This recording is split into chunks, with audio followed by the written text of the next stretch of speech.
Hey Team 6-1, I'm here and I'm going to give you some instructions for your metric notes foldable.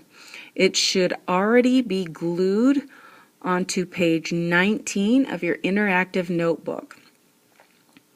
If not, then please pause the video and make sure that it is glued onto page 19 in your interactive notebook. Alright. Once you have that ready to go, then the first page you should see the title of your book, Metric Notes Foldable. And when prefixes are added to base units, it can make units bigger or smaller by adding, smaller by a power of 10. And so the first one is a kilo, because that would be 1,000 times the base unit. And we've worked on these base units in class. I'll talk more about the base units on the inside of the foldable. A hecta is 100 times the base unit. Deca is 10 times the base unit. Deci is 1/10 of the base unit of, again, meaning multiplying. And centi is 1/100th of the base unit. And milli is 1,000th of the base unit.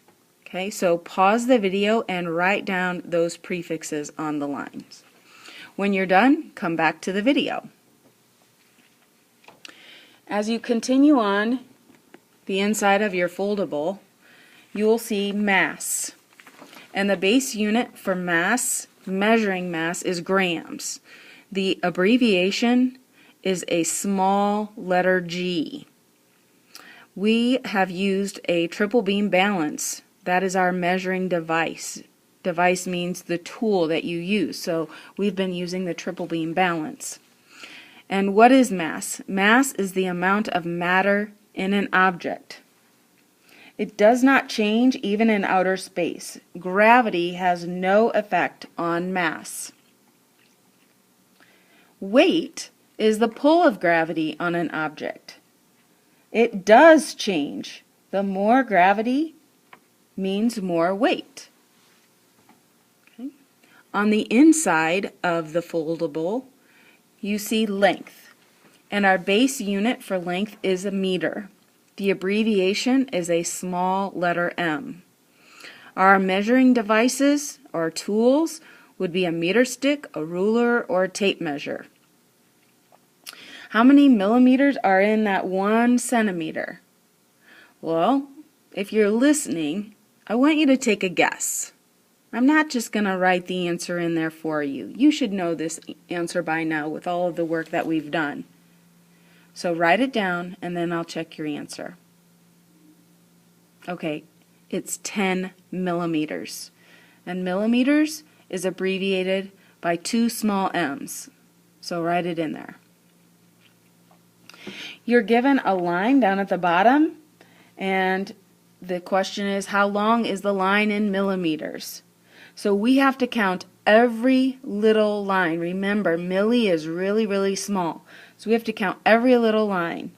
And since there are 10 millimeters in 1 centimeter, at the 1 mark, that's 10. At the 2 mark is 20. So I'm going to start there.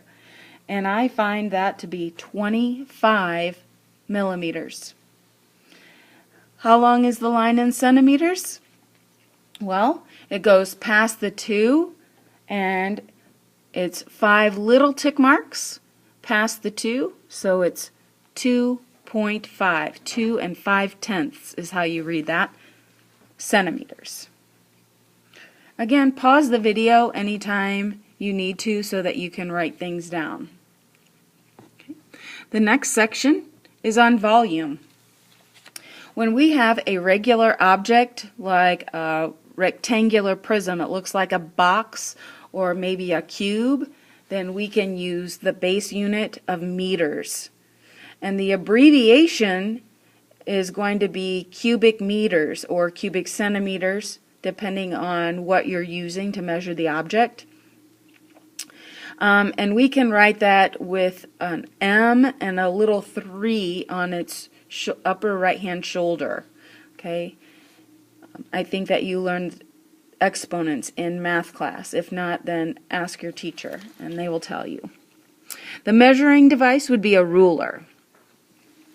But for an irregular object, we will use the base unit of liters. And again, the abbreviation is a capital L, and our measuring device is a graduated cylinder.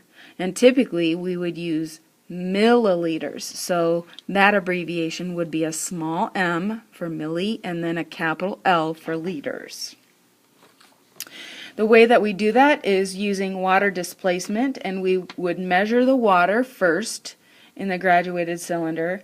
Then we slowly drop the object in the water and we measure again.